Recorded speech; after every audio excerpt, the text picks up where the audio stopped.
ನಮಸ್ಕಾರ. ಜಿನಿ ನ್ಯೂಸ್ ವೀಕ್ಷಕರಿಗೆ ಸ್ವಾಗತ. ಎಲ್ಲ ವೀಕ್ಷಕರಿಗೆ ನಮಸ್ಕಾರ. ನಾನು ಸಂಧ್ಯಾ. ಎಸ್ಐಆರ್ ಅಕ್ರಮ ಆರೋಪ, ಎನ್ಡಿಎ ನಾಯಕರಿಂದ ಮುಖ್ಯ ಚುನಾವಣಾಧಿಕಾರಿಗೆ ದೂರು. ಸದ್ಯ ರಾಜ್ಯದಲ್ಲಿ ನಡೆಯುತ್ತಿರುವ ಮತದಾರರ ಪಟ್ಟಿಗಳ ವಿಶೇಷ ತೀವ್ರ ಪರಿಷ್ಕರಣೆ ಎಸ್ಐಆರ್ ಪ್ರಕ್ರಿಯೆಯಲ್ಲಿ ಅಕ್ರಮಗಳು ನಡೆಯುತ್ತಿವೆ ಎಂದು ಆರೋಪಿಸಿರುವ ಎನ್ಡಿಎ ನಾಯಕರು ತಕ್ಷಣ ತನಿಖೆ ನಡೆಸಿ ಎಲ್ಲ ನೋಂದಣಿ ನಮೂನೆಗಳ ಪರಿಶೀಲನೆಗೆ ನಿರ್ದೇಶನ ನೀಡಬೇಕೆಂದು ಆಗ್ರಹಿಸಿ ಕರ್ನಾಟಕ ಮುಖ್ಯ ಚುನಾವಣಾಧಿಕಾರಿ ಸಂಜೀವ್ ಕುಮಾರ್ ಅವರಿಗೆ ದೂರು ಸಲ್ಲಿಸಿರುವರು. ಕೇಂದ್ರ ಸಚಿವ ಎಚ್.ಡಿ. ಕುಮಾರಸ್ವಾಮಿ, ಪ್ರಹ್ಲಾದ್ ಜೋಶಿ, ಶೋಭಾ ಕರಂದ್ಲಾಜೆ, ಪ್ರತಿಪಕ್ಷ ನಾಯಕ ಆರ್. ಅಶೋಕ್, ಛಲವಾದಿ ನಾರಾಯಣಸ್ವಾಮಿ ಸೇರಿದಂತೆ ಬಿಜೆಪಿ ಹಾಗೂ ಜೆಡಿಎಸ್ ನಾಯಕರ ನಿಯೋಗವು ಮುಖ್ಯ ಚುನಾವಣಾಧಿಕಾರಿಯನ್ನು ಭೇಟಿ ಮಾಡಿ ಪುರಾವೆಗಳ ಸಮೇತ ದೂರು ನೀಡಿದ್ದಾರೆ. ದೂರಿನಲ್ಲಿ ಏನಿದೆ ಎಂದರೆ, ರಾಜ್ಯದಲ್ಲಿ ಪ್ರಸ್ತುತ ನಡೆಯುತ್ತಿರುವ ವಿಶೇಷ ತೀವ್ರ ಪರಿಷ್ಕರಣೆ ಪ್ರಕ್ರಿಯೆ ಅನುಮೋದಿತ ಮಾರ್ಗಸೂಚಿಗಳಂತೆ ನಡೆಯುತ್ತಿಲ್ಲ ಎಂಬ ಗಂಭೀರ ಆರೋಪ ಮಾಡಲಾಗುತ್ತಿದೆ.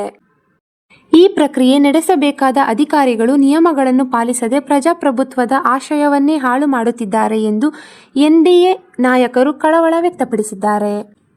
ಎಸ್ಐಆರ್ ಮಾರ್ಗಸೂಚಿಗಳ ಪ್ರಕಾರ ಬೂತ್ ಮಟ್ಟದ ಅಧಿಕಾರಿಗಳು ಜಿಲ್ಲಾ ಚುನಾವಣಾಧಿಕಾರಿಗಳ ನಿರ್ದೇಶನದ ಮೇರೆಗೆ ಕಡ್ಡಾಯವಾಗಿ ಮನೆ ಮನೆಗೆ ಭೇಟಿ ನೀಡಿ ಪರಿಶೀಲನೆ ನಡೆಸಬೇಕು. ಕುಟುಂಬದ ಪ್ರತಿಯೊಬ್ಬ ಸದಸ್ಯರ ಗುರುತನ್ನು ವೈಯಕ್ತಿಕವಾಗಿ ಖಚಿತಪಡಿಸಿಕೊಳ್ಳಬೇಕಾಗಿದೆ. ಆದರೆ ತಳಮಟ್ಟದಲ್ಲಿ ಈ ನಿಯಮಗಳು ಪಾಲನೆಯಾಗುತ್ತಿಲ್ಲ ಎಂದು ದೂರಿನಲ್ಲಿ ಉಲ್ಲೇಖಿಸಲಾಗಿದೆ. ಸಮುದಾಯ ಭವನಗಳು, ಮಸೀದಿಗಳು ಮತ್ತು ಕೆಲವೊಮ್ಮೆ ಬಿಎಲ್ಒಗಳ ಮನೆಗಳಲ್ಲೇ ಕುಳಿತು ನೋಂದಣಿ ನಮೂನೆಗಳನ್ನು ಭರ್ತಿ ಮಾಡಲಾಗುತ್ತಿದೆ ಎಂಬ ಆರೋಪಗಳು ಕೇಳಿಬಂದಿದೆ. ಇದೇ ವಾಟ್ಸಾಪ್ ಗುಂಪುಗಳನ್ನು ರಚಿಸಿ ಜನರನ್ನು ಇಂತಹ ಸ್ಥಳಗಳಿಗೆ ಕರೆಸಿ ನೋಂದಣಿ ಪ್ರಕ್ರಿಯೆ ನಡೆಸಲಾಗುತ್ತಿದೆ ಎಂದು ಎನ್ಡಿಎ ನಿಯೋಗ ದೂರಿದೆ.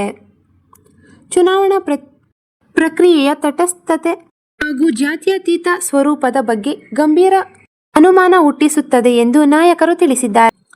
ಈ ಅಕ್ರಮಗಳಿಂದ ಅಸ್ಥಿರ ಮತ್ತು ನಂಬಿಕೆಗೆ ಅರ್ಹರಲ್ಲವಾದ ಮತದಾರರ ಪಟ್ಟಿ ಸೃಷ್ಟಿಯಾಗುವ ಸಾಧ್ಯತೆ. ಭಾರತೀಯ ಚುನಾವಣಾ ಆಯೋಗ ನಿಗದಿಪಡಿಸಿರುವ ಕಾರ್ಯವಿಧಾನಗಳಿಂದ ಯಾವುದೇ ಚಲನೆಗೆ ಅವಕಾಶವಿಲ್ಲ ಎಂದು ಎನ್ಡಿಎ ನಾಯಕರು ಹೇಳಿದ್ದಾರೆ. ಈ ಅಕ್ರಮಗಳ ಬಗ್ಗೆ ಸಮಗ್ರ ತನಿಖೆ ನಡೆಸಬೇಕು. ಮನೆ ಮನೆಗೆ ಭೇಟಿ ನೀಡಿ ಎಲ್ಲ ನೋಂದಣಿ ನಮೂನೆಗಳು ಮರುಪರಿಶೀಲನೆ ಮಾಡಿಸಬೇಕು. ಅಕ್ರಮಗಳಿಗೆ ಕಾರಣರಾದ ಅಧಿಕಾರಿಗಳು ಮತ್ತು ರಾಜಕೀಯ ಪದಾಧಿಕಾರಿಗಳ ವಿರುದ್ಧ ತಕ್ಷಣವೇ ಕಠಿಣ ಕಾನೂನು ಕ್ರಮ ಜರುಗಿಸಬೇಕೆಂದು ಎನ್ಡಿಎ ನಿಯೋಗ ಮುಖ್ಯ ಚುನಾವಣಾಧಿಕಾರಿ ಅವರು ಒತ್ತಾಯಿಸಿದ್ದಾರೆ. ಈ ದಿನದ ನಿರಂತರ ಸುದ್ದಿಗಳಿಗಾಗಿ ವೀಕ್ಷಿಸುತ್ತಿರಿ ಜಿನಿ ನ್ಯೂಸ್. ನಮಸ್ಕಾರ.